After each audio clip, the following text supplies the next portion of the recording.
హనుమకొండ జిల్లా ఎల్కతుర్తిలో బైక్ చోరీ ముఠాను పోలీసులు పట్టుకున్నారు. పోలీసుల ప్రత్యేక ఆపరేషన్ చేపట్టి 5గురు నిందితులను అదుపులోకి తీసుకున్నారు. వారిలో 3 మైనర్లు ఉన్నట్లు తెలిపారు. నిందితుల వద్ద నుంచి 4.69 లక్షల విలువైన 14 బైకులను స్వాధీనం చేసుకున్నారు. హ్యాండిల్ లాక్ చేయని వాహనాలే టార్గెట్ గా చోరీలు జరుగుతున్నట్లు పోలీసులు తెలిపారు.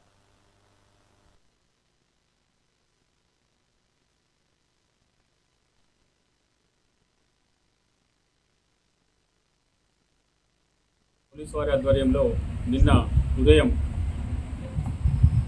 ఎల్కతుర్తి గవర్నమెంట్ హాస్పిటల్ వద్ద వాహనాల తనిఖీ చేస్తున్న సమయంలో అనుమానాస్పదంగా 3 మైనర్లు బైక్ల మీద పోతుంటే వాళ్ళను ఆపి వాళ్ళను చెక్ చేస్తుంటే ఆ బండి నెంబర్ల ఆధారంగా ఆ బైకులు మాకు థెఫ్ట్ కాబడిన బైకులాగా తెలిసింది.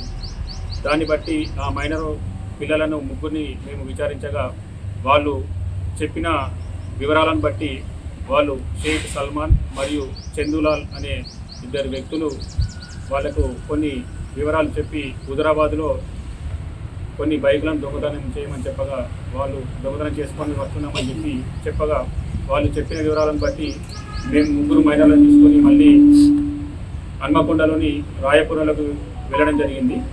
ఆ రాయపురంలో కూడా ఈ సల్మాన్ ఇంటి వద్ద మాకు చందులాల్ ఉన్నాడు. సల్మాన్ మరియు చందులాల్ దగ్గర మాకు మొత్తం 11 బైకులు రికవర్ కావడం జరిగింది. మొత్తం అందరి వద్ద 14 బండ్లు రికవర్ చేయడం జరిగింది. ఈ 14 బండ్లు కూడా హుజరాబాద్కు సంబంధించినవి 11, ఎల్కతుర్తికి సంబంధించినవి 2 మరియు జమ్మకుంటకు సంబంధించిన 1 బండి. ఈ మొత్తం 14 బండ్లు కూడా ఈ 5గురి వద్ద నుంచి రికవర్ చేయడం జరిగింది. వీటి విలువ మొత్తం 4,69,000 ఉంటుంది. మీరందరూ కూడా ఒక ముఠాగా ఏర్పడి ఈ బండ్లను అంటే హుజరాబాద్ టౌన్, ఎల్కతుర్తి పరిసర ప్రాంతాలలో ఈ హ్యాండిల్ లాక్ వేయని బండ్లను పోలీసు వారి ఆధ్వర్యంలో నిన్న ఉదయం